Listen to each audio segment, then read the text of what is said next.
जिथे आम्हाला संधी मिळते तिथे आम्ही हे करतोय. मराठी मुलांना पुढे करण्याचं काम आम्ही करतो. मी माझ्याकडे 10 मुलं जर आली ना तर मी त्यांना सांगतो व्यवसाय कर, मी तुला मदत करतो. तू व्यवसाय कर आणि 4 मुलं मराठी किंवा बाहेरची मुलं कामाला ठेव. तू स्वतः व्यावसायिक हो.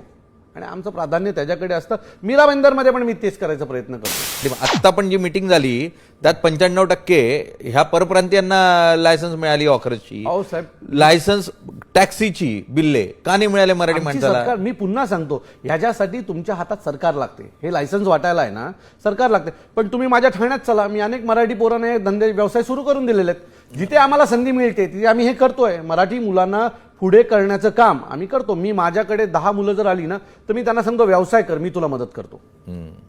तू व्यवसाय कर आणि 4 मुलं मराठी किंवा बाहेरची मुलं कामाला ठेव. तू स्वतः व्यावसायिक हो. आणि आमचं प्राधान्य त्याच्याकडे असतं. मीरा भाईंदरमध्ये पण मी तेच करायचा प्रयत्न करतोय. परंतु मीरा भाईंदरचं वातावरण आता खूप वेगळं आहे. आणि हे वेगळं करण्याच्या मागचं तिथलं निवडणुकीचं जे काही गणित आहे, त्यांच्या मते तिथे बाहेरनं आलेल्या लोकांची मतांची संख्या जास्त आहे आणि आपल्या लोकांच्या मतांची संख्या टक्केवारी कमी आहे.